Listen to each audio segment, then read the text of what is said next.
దేవునికి స్తోత్రములు. నేటి వాక్యాంశము యోహాను సువార్త 6వ అధ్యాయం 14వ వచనం. ఆ మనుషులు యేసు చేసిన సూచక క్రియలను చూచి నిజముగా ఈయన లోకమునకు రాబోవు ప్రవక్త ఈయనే అని చెప్పుకొనిరి. దేవునికి స్తోత్రములు. దేవునికి స్తోత్రం. హల్లెలూయా. మన ప్రభువును ప్రియరక్షకుడైనటువంటి యేసుక్రీస్తు నామములో మీ అందరికీ ప్రత్యేకమైన వందనాలు చెల్లిస్తున్నాను. Hallelujah. Praise lord. Maranatha. Shalom. వందనాలు. మీ అందరికీ శుభములు కలుగునుగాక. కృపయు సమాధానం విస్తరించునుగాక. ప్రభు ఆత్మ మీకు తోడుగా ఉండునుగాక. హల్లెలూయా. మీ వ్యక్తిగతమైనటువంటి వాక్య ధ్యానం ముగించుకొని శాంతి టీవీలో ఆయన హెచ్చవలసి ఉన్నది అనేటువంటి కార్యక్రమంలో వాక్యం వినడానికి సిద్ధంగా ఉన్నారని నేను భావిస్తున్నాను. దేవుని స్తోత్రం. ఈ కార్యక్రమం ఎవరైనా మొట్టమొదటిసారి చూస్తున్నట్టయితే వారికి స్వాగతం. ఈ హీ మస్ట్ ఇంక్రీజ్, ఆయన హెచ్చవలసి ఉన్నది అనేటువంటి ఆత్మీయ కుటుంబానికి స్వాగతం పలుకుతున్నాం. రండి, పరిచయలో మీరు ప్రత్యక్షంగాను పరోక్షంగాను భాగస్వాములు కావచ్చు. అంటే దాని అర్థం నేను ఇండైరెక్ట్గా స్పాన్సర్ చేయమని అడుగుతున్నానని కాదు అర్థం. స్పాన్సర్ చేయండి, కానీ స్పిరిచువల్ స్పాన్సర్షిప్ చేయండి. మీరు డబ్బులు ఇమ్మని నేను అడగడం లేదు. స్తోత్రం. హల్లెలూయా. ఆత్మీయంగా స్పాన్సర్ చేయండి, అనగా ప్రార్థించండి. రోజుకు 1 నిమిషం 2 నిమిషాలు సమయం తీసుకొని ప్రార్థించండి. ప్రభా శాంతి టీవీని మీరు ఆశీర్వదించండి. శాంతి టీవీలో వస్తున్నట్టు కార్యక్రమాలు అనేకులకు ఆశీర్వాదకరంగా ఉండాలని హీ మస్ట్ ఇంక్రీజ్ అనేటువంటి కార్యక్రమం కొరకు, అనగా గిడియోన్ మిషన్ చర్చ్ అనేటువంటి మా చిన్న సంఘం వారు నిర్వహిస్తున్నటువంటి ఈ కార్యక్రమం మాకు ఆశీర్వాదకరంగా మార్చు, అనేకులకు ఆశీర్వాదకరంగా మార్చు. ఒకవేళ నేను చనిపోయినప్పటికీ కూడా అనేక సంవత్సరాల తర్వాత కూడా ఈ సందేశాలు ప్రజలు వినేటువంటి అవకాశం ఉంది. నేను చనిపోతాను కానీ సందేశకుడు చనిపోతాడు కానీ సందేశం మాత్రం చనిపోదు. సందేశకుడు శాశ్వతమైన వాడు కాదు, సందేశం శాశ్వతమైంది. Messenger is not eternal, but message is eternal. దేవుని స్తోత్రం. హల్లెలూయా. కాబట్టి మెసేజ్ వెళ్ళాలి, ప్రజలకు వెళ్ళాలి, ప్రజలను చేరుకోవాలి. మెసేజ్ అంటే ఆత్మీయ సందేశం, spiritual message, spiritual teachings, spiritual gospel, spiritual exhortations, spiritual mysteries, ఇవి వెళ్ళాలి, ప్రజల్లోకి వెళ్ళాలి. దేవుని స్తోత్రం. హల్లెలూయా. గత ఎపిసోడ్లో మనం నష్టపరచొద్దు, వ్యర్థం చేసుకోవద్దు, డోంట్ వేస్ట్ అనే దాని గురించి మనం మాట్లాడుకున్నాం. అనగా వనరులను వ్యర్థం చేసుకోకూడదని, అవి దేవుడిచ్చినవి, దేవుడు ఒసగినవి కనుక వాటిని వినియోగించుకోవాలి కానీ దుర్వినియోగం చేసుకోకూడదని, మాటలను జాగ్రత్తగా ఉపయోగించాలని, అనగా జాగ్రత్తగా మాట్లాడాలని, ఆలోచించి మాట్లాడాలని,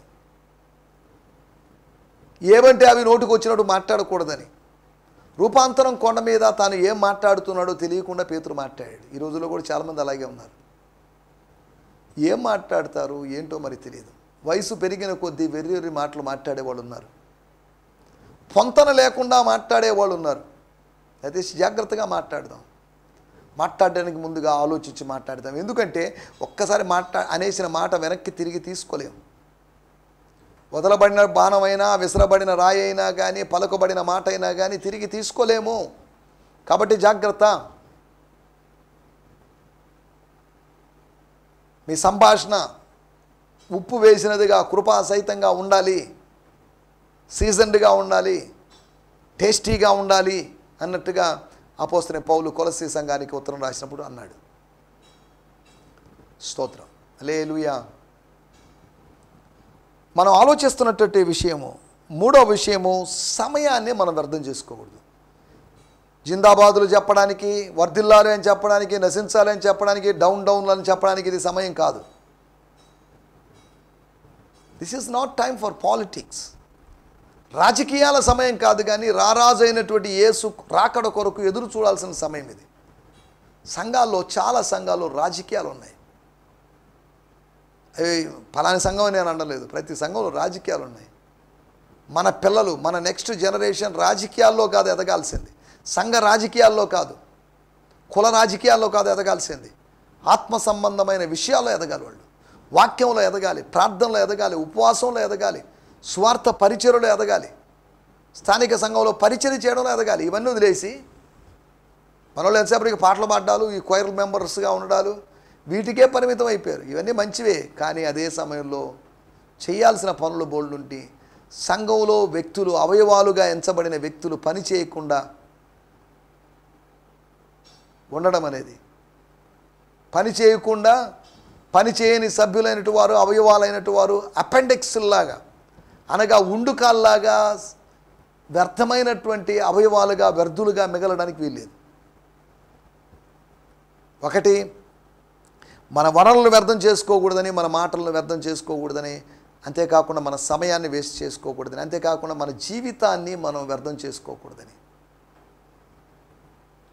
అనగా శరీరాన్ని, ఉదరాన్ని పోషించేటువంటి దేహాన్ని, భౌతికమైన దేహాన్ని మాత్రం పోషించేటువంటి, తృప్తిపరిచేటువంటి ఆహారం కోసమే కాకుండా, భౌతికమైన రొట్టెల కోసమే కాకుండా, ఆత్మ సంబంధమైన రొట్టెల కోసం, వాక్య ఆహారం కోసం, వాక్య జలం కోసం, వాక్యపు రొట్టెల కోసం మనిషి తపించాలని, ప్రయాసపడాలని, పరిగెత్తాలని,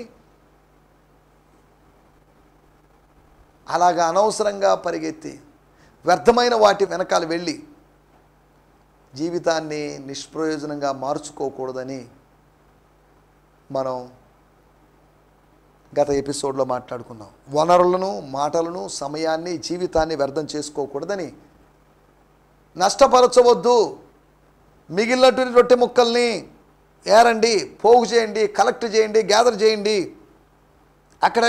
ఎక్కడంటే అక్కడ పారవేయవద్దు, చెల్లా చెదరుగా చేయవద్దు, నీట్గా ఉండాలి. నీట్నెస్ గురించి చెప్పినప్పుడు ద్వితీయోపదేశ కాండములో మీ పాళెము మధ్యలో ఆయన సంచరిస్తాడు కనుక అపవిత్రమైనది ఏది ఉండకూడదు. ఆ లెఫ్ట్ ఓవర్స్ ఉండి కుళ్ళిపోయి, పాచిపోయి, బూజు పట్టిపోయి కంపు కొట్టేటువంటి అవకాశం ఉంది. లెఫ్ట్ ఓవర్స్ని అలా ఉండడానికి వీల్లేదు. దాన్ని సరిగా డిస్పోజ్ చేయాలి, డీకంపోజ్ చేయాలి, దాన్ని సరిగా పారవేయాలి. అక్కడ రాయబడిన మాటలు, కాబట్టి వారు భుజించిన తర్వాత వారి యొద్ద మిగిలిన 5 యవల రొట్టెలు ముక్కలు పోగు చేసి 12 గంపలు నింపిరి. అనగా ఆ డస్ట్బిన్స్లో, అంటే 12 గంపలు డస్ట్బిన్స్ అని కాదు, ఆ డస్ట్బిన్స్ 12 డస్ట్బిన్స్లో ఉన్నటువంటి ఆహారం, జనాలు తినాలనుకొని తినలేక మిగిల్చినట్టు ఆహారం. ఆ బాస్కెట్స్ కూడా పెద్ద పెద్ద బాస్కెట్స్ అని బైబిల్ పండితులు చెప్తున్నారు. చిన్న బాస్కెట్స్ కాదు ఇవి. రొట్టెలేమో చిన్నవాడి దగ్గర ఉన్నాయి, గంపలేమో పెద్దవాళ్ళ దగ్గర ఉన్నాయి. ఏవి ఎవరి దగ్గర ఉన్నా కానీ ఒకటి మాత్రం గుర్తుపెట్టుకోవాలి, నీ గంపలు పెద్దవైనా నింపగలడు, నీ చెయ్యి చిన్నదైనా దాన్ని నింపగలడు, నీ జోబు చిన్నదైనా చెప్పగలడు, నీ ఆలోచన విధానము చిన్నదైనా కానీ దాన్ని నింపగలడు. నీ యొక్క ఆలోచన విధాన పరిమాణాన్ని బట్టి, నీ జోబు పరిమాణాన్ని బట్టి, నీ అకౌంట్ యొక్క లిమిటేషన్ను బట్టి, నీ విశ్వాస పరిమాణాన్ని బట్టి దేవుడు ఆశీర్వదిస్తాడు, వనరులు కుమ్మరిస్తాడు, ఆకాశపు వాకిళ్ళు తెరుస్తాడు, విప్పుతాడు అనేటువంటి సంగతిని మీరు గుర్తు చేసుకోవాలి. స్తోత్రం, హల్లెలూయా. సమయంలో మనం దేవుని వాక్యాన్ని ధ్యానించుకుందాం. యోహాను సువార్త 6వ అధ్యాయము 14వ వచనం. ఆ మనుషులు యేసు చేసిన సూచక్రియను చూచి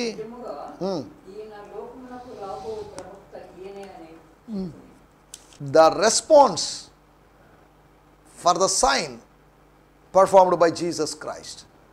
6వ అధ్యాయం 14వ వచనం. All the people were astounded. All the people were satisfied అని మనం 12వ వచనం చదువుకున్నాం. తృప్తిపరచబడ్డారు, అంతేకాకుండా ఇప్పుడు ఆశ్చర్యపోయారు. All the people were astonished. ఇక్కడ ఈ మాట మన తెలుగు బైబిల్లో లేదు కానీ all the people were astounded అనగా ఆశ్చర్యపోయారు అన్నాడు. As they saw with their own voice the incredible miracle Jesus had performed, they began to say among themselves, he really is the one, the true prophet we have been expecting. మనం ఎదురు చూస్తున్నా, ఆశిస్తున్నా, నిరీక్షిస్తున్నా వ్యక్తి ఈయనే, ఈ యేసే, no doubt. ఈరోజు ఏదో అనుకుంటున్నాం, సందేహపడుతూ ఉన్నాం. మనం ఇంతకుముందు బాప్తిసం ఇచ్చి యోహాన్ని మెస్సియా అనుకున్నాం, కానీ అది కాదు, ఈయనే మెస్సియా.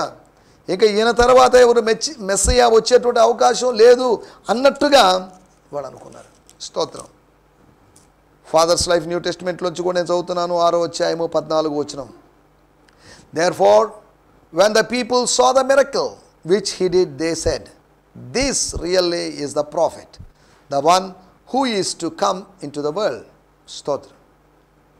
ఈ అద్భుతాన్ని చూసినప్పుడు వాళ్ళు వాళ్ళతో చెప్పుకున్నారు, వాళ్ళు ఇతరులతో చెప్పుకున్నారు, ఒకరితోనొకరు చెప్పుకున్నారు, this is really is the profit. ఈయన నిజముగా ఆ ప్రవక్తే.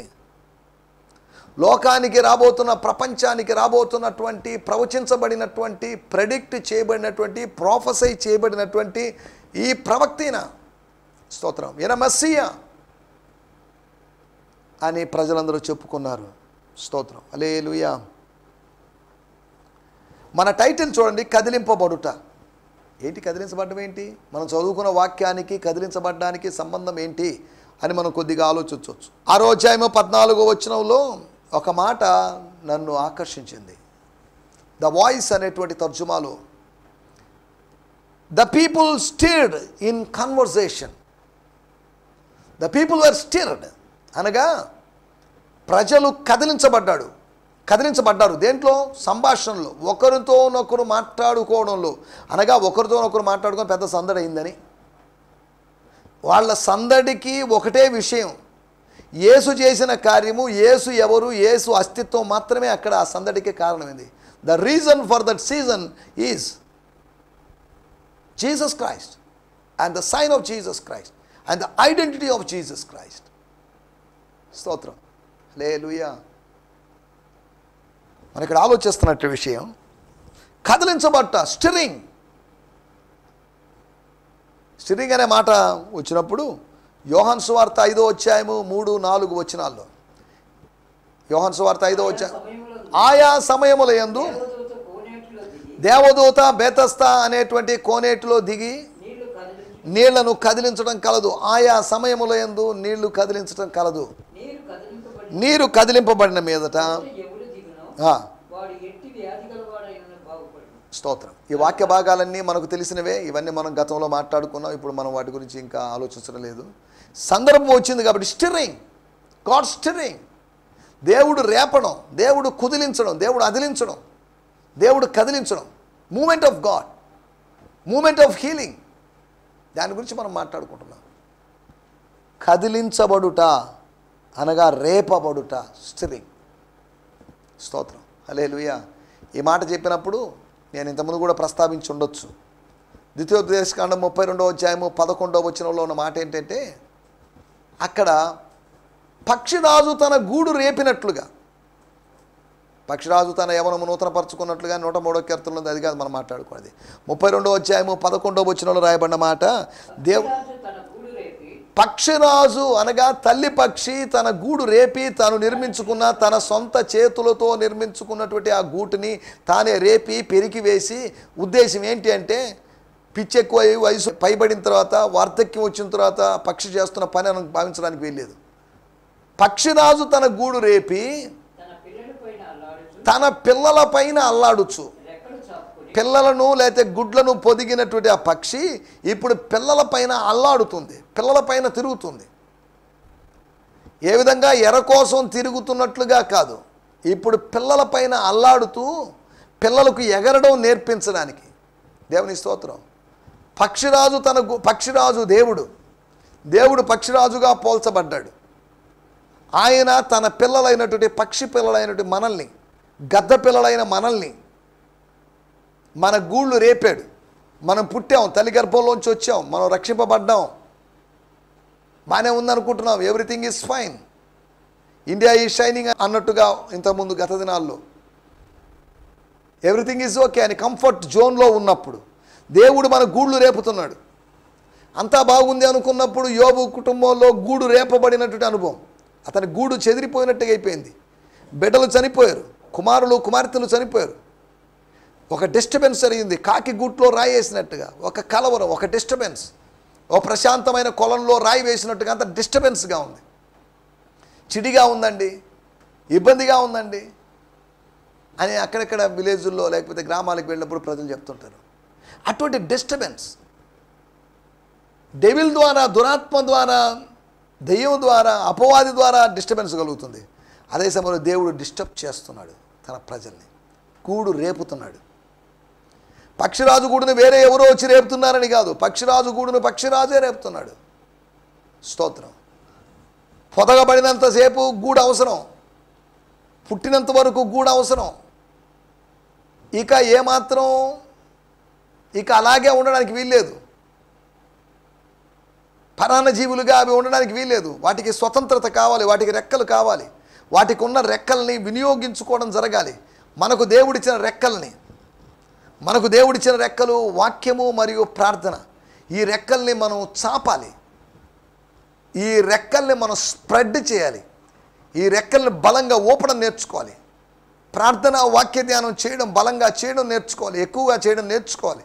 దీని ద్వారా మనం ఎంత ఊపామో మనం ఎంత ఎత్తుకు ఎగరగలం. స్తోత్రం.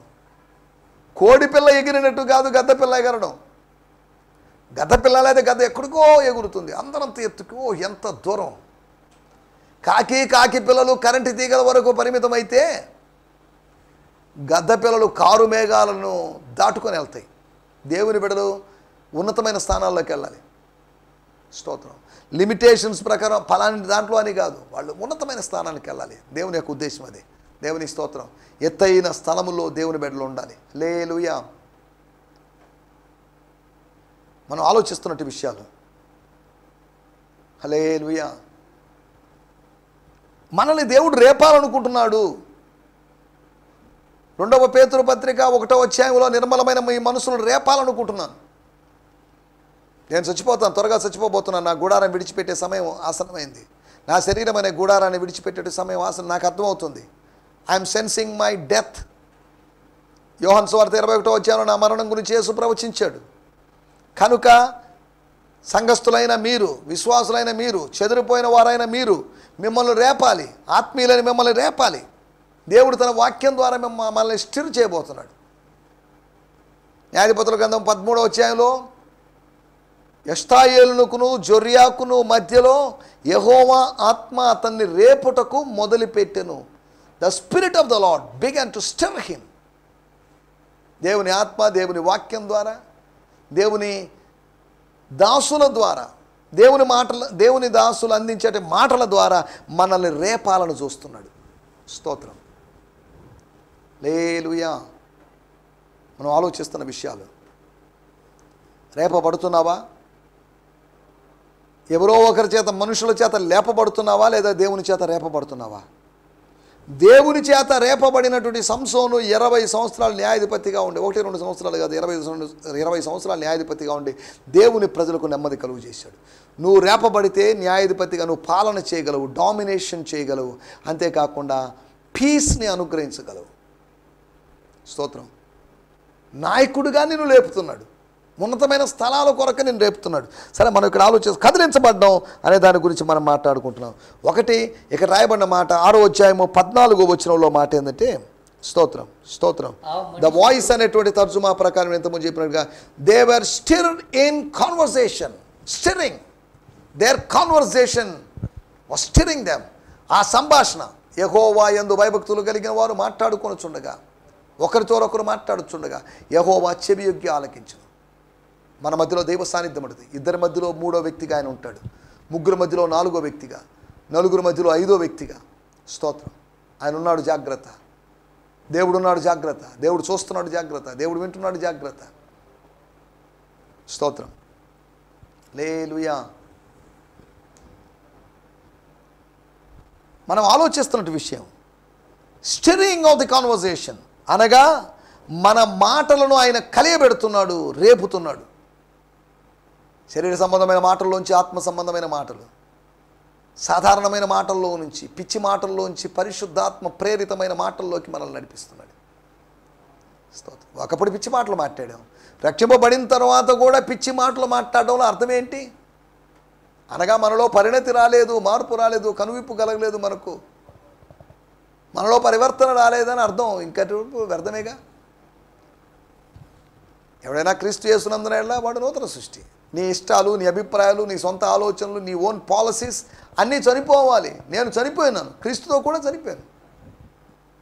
అన్యజనుల ఇష్టము నెరవేర్చుటకు గతించిన కాలమే చాలు. మనస్సు యొక్కయు శరీరం యొక్క కోరికలు చొప్పున ఇంతకుముందు జీవించినట్టుగా జీవించడానికి వీల్లేదు. స్తోత్రం. మనం ఆలోచిస్తున్న మాట, మొట్టమొదటి మాట, మన మాటల్ని ఆయన రేపుతున్నాడు. ఆయన మాట్లాడుతున్నప్పుడు మనల్ని మండిస్తున్నాడు. ఎమ్మాయి దారికి వెళ్ళేటువంటి శిష్యుల విషయంలో ఆయన మాట్లాడుచుండగా మన హృదయములు మండుచుండలేదా? నీ హృదయం మండిందా? ఎస్. నీ హృదయం? ఎస్.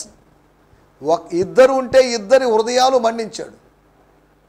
ఎంతమంది ఉన్నా అంతమంది యొక్క హృదయాలు ఆయన మండించగలడు. మాట చేత మండిస్తాడు, మాట చేత రగిలిస్తాడు, మాట చేత దహిస్తాడు. మాట, దేవుని మాట, మంట పుట్టించేటువంటి మాటలు. స్తోత్రం, స్తోత్రం, హల్లెలూయా. ఆయన మనతో మాట్లాడుతుండగా మన హృదయములు మనలో మండుచుండలేదా? దేవుజనులారా, దేవుని బిడ్డలారా, ఆదివారం మీ సంఘాల్లో దేవుజనులు వర్తమానం అందిస్తున్నప్పుడు మీ హృదయాలు మండాలి. మీ హృదయంలో గుచ్చబడిన వారై, నరకబడిన వారై, పొడవబడిన వారై, ఒక రాతి హృదయంతో కూర్చొని ఒక మెసేజ్ వినేసి ఏదో రాసుకొని వెళ్ళిపోవడం కాదు మనం చేయాల్సిన పని. You should be touched by the spirit of God. స్తోత్రం. You should be stirred by the spirit of God. దేవునికి స్తోత్రం, హల్లెలూయా. రెండో విషయాన్ని నేను మీకు జ్ఞాపకం చేస్తాను. యోహాను సువార్త 6వ అధ్యాయము 9 మరియు 10 వచనాలు. స్తోత్రం. ఇక్కడ ఉన్న ఒక చిన్నమాను యొక్క 5 యవల రొట్టెలు 2 చిన్న చేపలు ఉన్నవి, కానీ ఇంతమందికి ఇవి ఏమాత్రమని ఆయనతో అనగా యేసు జనులను కూర్చుంటబెట్టడని చెప్పానండి. రెండో విషయం మనం ఆలోచిస్తున్న విషయం, శిష్యులందరూ ప్రశాంతంగా ఉన్నారు. వాళ్ళు కూడా పస్కా పండగ చేసుకోవాలనే మూడ్లో ఉన్నారు. మనకెందుకండి, ఏదో దేవాలయానికి వచ్చాం, ఆయన చెప్పిన మాటలు ఏదో విన్నాం, ఆయన వెంబడిస్తున్నాం, ఆయన చెప్పిన వింటాం, ఆయన మాకు భోజనం పెడుతున్నాడు, మమ్మల్ని పోషిస్తున్నాడు. మాకు శాలరీ లేకపోయినా, మాకు జీతాలు అనే నెలల జీతాలు ఉద్యోగస్తుల్లాగా లేకపోయినప్పుడు మమ్మల్ని పోషిస్తున్నాడు. 2000 సంవత్సరాల క్రితం శిష్యులను పోషించిన దేవుడు ఈ ఆధునిక దినాల్లో, ఈ అంత్య దినాల్లో కూడా అనేక మంది శిష్యులను దేవుడు పోషిస్తున్నాడు. జీతము ఉద్యోగస్తునికి, దేవుని సేవకునికి జీతం లేదు. సువార్తను ఉచితంగా ప్రకటించుటయే నాకు జీతం. దాన్ని మర్చిపోయారు ఈ రోజులు. జీతం ఎంత ఇస్తారు, అంత ఇస్తారు. నేను ఒక సంస్థలో పనిచేశాను, ఎప్పుడు అడగలేదు సంస్థలో నాకు ఎంత ఇస్తారు మీరని. పనివాడు జీతమునకు పాత్రుడు, పనివాడు ఆహారమునకు పాత్రుడు. మన పనిని చూసిన దేవుడు, మనల్ని పనిలో పెట్టుకున్న దేవుడు, మనల్ని పని చేయడానికి ద్రాక్ష తోటలో పెట్టిన దేవుడు మనకు జీతం ఇస్తాడు. జీతాన్ని గురించి ఆలోచించరు కాదు. డబ్బుని మనీ మైండెడ్గా ఉండకూడదు మినిస్ట్రీలో. 28 సంవత్సరాలుగా దేవుడు నన్ను పోషిస్తున్నాడు. స్తోత్రం. నా సంస్థ వారిని నేను ఎవరిని డబ్బులు అడగలేదు, దేవుడు నాకు ఇస్తున్నాడు. స్తోత్రం, హల్లెలూయా. విశ్వాసం మూలము కానిది ఏదో అది పాపం. అడగడం పాపం, వాడిని అడగడం పాపం. నువ్వు నాకు ఇవ్వకూడదా? ఓ $10 ఇవ్వకూడదా? $20 ఇవ్వకూడదా? $30 ఇవ్వకూడదా? ఇంకా పెంచకూడదా అని అడగడం పాపం. విశ్వాసం మూలమైంది కాదు అది. స్తోత్రం. విశ్వాసం మూలాలు కలిగి ఉండాలి, విశ్వాసపు రూట్స్ మనం కలిగి ఉండాలి. స్తోత్రం, హల్లెలూయా. మూడో విషయాన్ని నేను మీకు జ్ఞాపకం చేస్తాను. యోహాను సువార్త 6వ అధ్యాయము 18వ వచనం. అప్పుడు పెద్ద గాలి విసరగా సముద్రము పొంగుచుండెను. దేవుని స్తోత్రం, hallelujah. The passion translation Brian Simmons గారి తర్జుమా నేను చదువుతున్నాను. By now a strong wind began to blow and was stirring up the waters. చూడండి, స్టిర్రింగ్ అనే మాట, stirring up the waters. By now a strong wind, ఒక బలమైన గాలి వీస్తుంది. బిగన్ టు బ్లో, రేపడం ఆరంభించింది. And was stirring up the waters, నీళ్ళని మొత్తం, ఉపరితలపు నీళ్ళని మొత్తం రేపడం ఆరంభించింది. Stirring up of the waters. యోహాను సువార్త 5వ అధ్యాయంలో ఆయా సమయాల్లో దేవదూత వచ్చి నీళ్లు కదిలించడం కలదు. కానీ ఇక్కడ దేవదూత కాదు, గాలే వచ్చి, ఒక బలమైన గాలి వచ్చి సముద్రపు నీళ్లను రేపుతుంది. అంటే అలలను తయారు చేస్తుంది, కెరటాలుగా నీటిని మారుస్తుంది. స్తోత్రం, హల్లెలూయా. యోహాను సువార్త 5వ అధ్యాయంలో జరిగింది, 6వ అధ్యాయంలో కూడా స్టిర్రింగ్ ఉంది. 3 స్టిర్రింగ్స్. ప్రశాంతంగా ఉన్నటువంటి శిష్యులు, వాళ్ళని డిస్టర్బ్ చేశాడు దేవుడు. దేవుడు డిస్టర్బ్ చేశాడని కాదు, కొన్నిసార్లు అటువంటి డిస్టర్బ్ కావడం అది డిస్టర్బెన్స్ కాదు, అది డిలైట్. దేవుడు చేసేటువంటి డిస్టర్బెన్స్ని డిలైట్ అనొచ్చు, కానీ సాతాను డెవిల్ చేసేటువంటి డిస్టర్బెన్స్ని దాని డిస్టర్బెన్స్ అనే. అక్కడక్కడ కొంతమంది ఫోన్ చేసి బ్రదర్ మిమ్మల్ని పాస్టర్ గారు మిమ్మల్ని ఇబ్బంది పెట్టాము, డిస్టర్బ్ చేయాలి. లేదండి, మీరు డిస్టర్బ్ చేయలేదు, మీరు డిస్టర్బ్ చేయలేరు నన్ను. మీరు డిలైట్ చేయగలరే కానీ మీ కాల్ వచ్చింది నాకు సంతోషం, మీ మెసేజ్ వచ్చింది సంతోషం అని చెప్తుంటా నేను. స్తోత్రం. హల్లెలూయా. మనం ఆలోచిస్తున్న విషయాలు, నా మాటలు ముగించేస్తున్నాను. ఒకటి, వారి మాటలు రేపబడ్డాయి, వారి ప్రశాంతత, వారి piece రేపబడింది. their words and their peace or their comfort zone, their conversation and their comfort zone, and finally their waters, సముద్రపు జలాలు రేపబడ్డాయి. యోహాను సువార్త 5వ అధ్యాయంలో నీళ్లు కదిలించబడిన తర్వాత స్వస్థత జరుగుతుంది. ఇక్కడ నీళ్లు అపవాది చేత, ప్రకృతి శక్తుల చేత నీళ్లు కదిలించబడడం జరిగి శిష్యులకి డిస్టర్బెన్స్ జరిగింది. స్వస్థత కాదు ఇక్కడ జరిగింది, అనారోగ్యం, మానసిక అనారోగ్యం ఏర్పడింది. స్తోత్రం. దేవుడు రేపితే స్వస్థత కొరకే, సాతానుడు రేపితే అస్వస్థత కొరకు అనే సంగతిని మనం గుర్తు చేసుకోవాలి. దేవుని స్తోత్రం. హల్లెలూయా. నీ జీవితపు జలాల్ని స్టిర్ చేస్తూ, నీ జీవితపు జలాల్ని రేపుతూ, నీ జీవితంలో ఎంతగా రేపబడినప్పటికీ కూడా నువ్వు గమ్యాన్ని చేరుతావు. గమ్యాన్ని చేర్చగలడు దేవుడు. నీకు ముందుగా వెళ్ళినవాడు, నీతో ఉన్నవాడు, నీలో ఉన్నవాడు, నిన్ను ఆవరించి ఉన్నవాడు నిన్ను గమ్యానికి చేర్చగలడు. He will surely lead you to the destination. ఎక్కడికి వెళ్తాము అని అనుకుంటున్నామేమో, మేము ఎక్కడ పడతామో మాకు తెలియదు. అపోస్తల కార్యాలు 26, 27, 28 అధ్యాయాల్లో రోమాకు వెళ్ళేటువంటి పడవ ప్రయాణం, ఓడ ప్రయాణం గురించి మనం చూస్తాం. ఆ విస్తారమైనటువంటి గాలుల వల్ల ఎక్కడికి పోతామో ఏమర్థం, ఏ దరికి వెళ్తామో తెలియని పరిస్థితిలో ఉన్నాం. అయినప్పటికీ వాళ్ళు ఫైనల్గా రోమ్లోకి వెళ్ళారు. దేవుడు వారిని కాపాడేది వేరే విషయం. స్తోత్రం. దయచేసి తల్లో ఉంచండి, కళ్ళు మూసుకోండి, చిన్న ప్రార్థన చేసుకుందాం. పరిశుద్ధమైన మా దేవా, మీరు మాకు వినిపించిన మాటల కొరకే మీకు వందనం చేస్తున్నాం. కదిలించబడినటువంటి 3 అనుభవాలు, మా కాన్వర్సేషన్, మా మాటలు కదిలించబడతాయి. అంతేకాకుండా ప్రభువా, మా పీస్, మా ప్రశాంతత కదిలించబడుతుందని, మా కంఫర్ట్ జోన్ కదిలించబడుతుందని, అంతేకాకుండా మా యొక్క జలాలు, మా భౌతిక సంబంధమైన జలాలు కదిలించబడతాయని, రేపబడతాయని, రేపబడినప్పటికీ గమ్యాన్ని మాత్రం మీరు మమ్మల్ని తీసుకుని వెళ్తారని మీ మాటల ద్వారా మేము తెలుసుకున్నాం. మీరు మాకు వినిపించిన మాటలు బట్టి మీకు వందనం చెల్లిస్తూ యేసుక్రీస్తు నామములోనే ప్రార్థించడుగుతున్నాం పరమ తండ్రి. ఆమేన్, ఆమేన్. దేవునికి స్తోత్రం. మీ అందరికీ వందనాలు. ప్రభు మిమ్మల్ని దీవించును గాక. హల్లెలూయా. ఈ సందేశము మీకు ఆశీర్వాదకరంగా ఉందని నమ్ముచున్నాము. ప్రార్థన అవసరతల కొరకు మమ్మల్ని సంప్రదించవలసిన మా చిరునామా గిద్యోన్ మిషన్ చర్చ్, 6వ వీధి, శాంతినగర్, నెల్లూరు 4, ఆంధ్రప్రదేశ్. పిన్ 524004.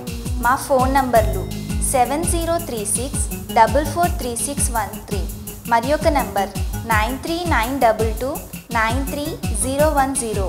మా ఈమెయిల్ ఐడి gfihmi2015@gmail.com. దేవుడు మిమ్మును ఆశీర్వదించునుగాక. ఆమేన్.